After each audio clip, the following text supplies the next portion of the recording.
पचहत्तर साल हिंदुस्तान पाकिस्तान आज़ादी का मना रहा है। 75 साल हो गए आज़ादी को। जो हमारे बुज़ुर्गों ने, जो हमारे रहनुमाओं ने बहुत अजीम कुर्बानी देकर आज़ादी हासिल किया है अंग्रेज़ों से।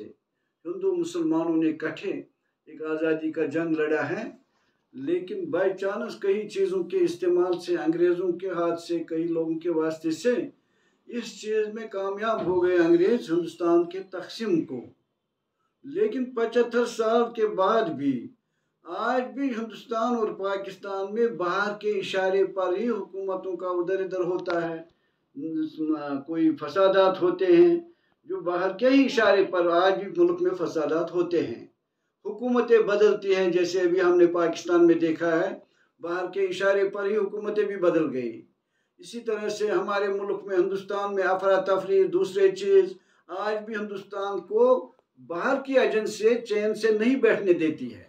ये सिर्फ हिंदुस्तान में नहीं है, इसके बाहर वालों का भी इंटरेस्ट है, क्योंकि अगर वो ज़्यादा खुद मुख्तार और मुल्क आबाद मुल्क जो हिंदुस्तान को नहीं देखना चाहते हैं, तो बाहर की एजेंसियाँ आज भी उसको अपने रोल अदा करते हैं, कई दूसरे तरीके से आपस में लड़ाने का काम कर रहे हैं, ताकि ये बाहर रहकर भी हिंदुस्तान पर बाहर के लोग हुकूमत चलाए।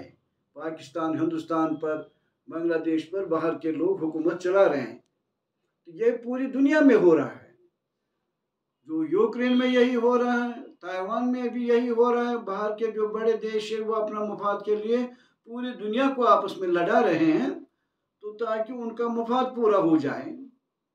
यूक्रेन को बड़े नेटो देश कहते हैं कि तुम लड़ो रूस के साथ, हम हथियार देंगे, अब हम भी आएंगे, फिर आए नहीं, खुद हथियार दे दिया, खुद नहीं आएंगे। इसी तरह से इनका काम है, कुछ मुल्कों का दुनिया में जिनका बोलबाला है, वो अपने मुफादात को पूरा करने के लिए मुल्कों की अफरा तफरी में उनको बराबर कंटिन्यू रखना चाहते हैं, ताकि ये सर उठाकर दुनिया में जिए ना। तो वो हिंदुस्तान और पाकिस्तान के खासकर बरसगीर के लोगों को आज़ादी के बाद भी आपस फसाद था, आज़ादी के बाद भी वही सूरत आज फिर है मुल्क में। तो लिहाजा अफरा तफरी से कुछ नहीं है, दुनिया में नफरत से कुछ भी नहीं होता है। कोई देश दुनिया का ऐसा नहीं है जहाँ एक ही मजहब के लोग रहते हैं, एक ही ज़ात के लोग रहते हैं। वो कोई भी देश नहीं है जहाँ हिंदुस्तान, इंग्लैंड के मुल्क में आज भी मिनिस्टर है, कैबिनेट में हिंदुस्तानी है, पाकिस्तानी है, कोई भी मुल्क नहीं है ऐसा दुनिया में। लिहाजा हम लोगों को हिंदुस्तान के, खासकर हिंदुस्तान में जो बाशऊर लोग हैं, बाज़मीर लोग हैं, उनको चाहिए कि हमारा मिलसाल मिलजुल के रहने से ही हमारे मुल्क का तामीर हो सकता है, उसके बगैर कुछ भी नहीं हो सकता। तो ये बहुत बड़ा काम है, क्योंकि मालिक सबका एक है। कोई उसको भगवान कहता है, कोई खुदा कहता है, कोई गाड कहता है, कोई ईश्वर कहता है, लेकिन न गाड का कोई रूप है, न ईश्वर का कोई रूप है, न खुदा का कोई रूप है, न भगवान का कोई रूप है। तो लिहाजा वो बिन देखे उसकी तस्वीर वो दुनिया को चलाता है। तो उसको कोई भगवान कहता है, कोई कुछ कहता है, तो चलाता है दुनिया के निज़ाम को। लिहाजा लोग आपस में लड़े तो कि उसको नासमझी कहते हैं, और कुछ नहीं। इंसान पहले इंसान है, बाकी जिस मज़हब में इख्तियार चाहे चलना उस मज़हब को अपनाएं। यही हमारा जो आज 75 साल हिंदुस्तान आज़ादी के मनाने जा रहा है, सबसे बड़ा मैसेज है कि लोग प्यार से रहें, मोहब्बत से रहें। और जो हमारा सिस्टम, जो हमारे मुल्क के रहबरों ने दिया, गांधी जी से लेके, गांधी एक सबब बना जो हिंदुस्तान का आज़ादी का, जिसने मशल जलाया और लाखों करोड़ों लोग उसके पीछे निकले और बिलाखिर हिंदुस्तान 47 में आज़ाद हुआ। तो हमें उन बुज़ुर्गों का, मौलाना आज़ाद, गांधी का, पटेल का, ऐसे महान नेताओं का, जिन्ना का, जिन्होंने इस पूरे जंग आज़ादी में इकट्ठे मिलकर अपना आज़ादी का जंग लड़ा है। फिर आपस में बंटवारा हो तो दुनिया में कई चीज़ें बदलती रहती है, एक जैसा कोई नहीं रहता है। तो जितना अच्छा है कि आज के दिन के सबक सीखे, अजीम कुर्बानियों के बाद हमारे बुज़ुर्गों ने इस मुल्क को आज़ाद किया है। तो लिहाजा हमें उस चीज़ से सबक सीखना है, उस मिशन को, उस उनकी कुर्बानी को याद करके हमें एक ही रास्ता मिलता है कि हम प्यार मोहब्बत से रहें और इस मुल्क को आगे ले जाने का काम करें, जमहूरियत से। हर एक के हुकूकों को पामाल करने की ज़रूरत नहीं है, क्योंकि उससे इख्तलाफात बढ़ते हैं। सभी को, जो सेकुलर मुल्क है हमारा मुल्क, जो आइन ने हमें हक दिया है, उस आइन के तहत सभी लोगों को अपने हुकूक मिले।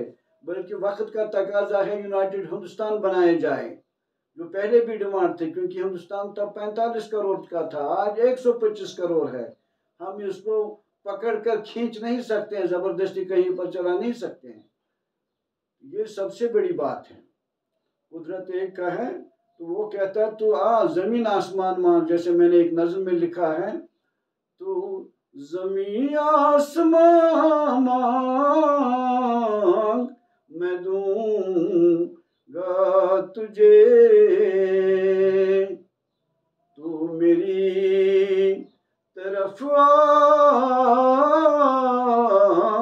तेरी तरफ आऊंगा मैं। नहीं है हदों में महदूद वजूद ये मेरा, है मुकर्रर नहीं है हदों में महदूद वजूद ये मेरा। तू जहां ढूंढेगा मुझे वहां मिलूंगा मैं। तो जमीन वो किसी हद में नहीं है, उसका कोई दायरा नहीं है, हिंदू तक ही है, मुसलमान तक ही है। तू जमीन आसमान मांग मैं दूंगा तुझे, तू मेरी तरफ आ, तेरी तरफ आऊंगा मैं।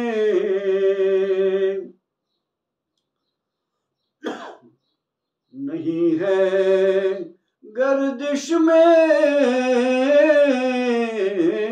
वजूद ये मेरा, है मुकर्रर आलमों में निज़ाम ये मेरा। तो ज़मीन आसमान मांग मैं दूंगा तुझे, तू मेरी तरफ आ, तेरी तरफ आऊंगा मैं।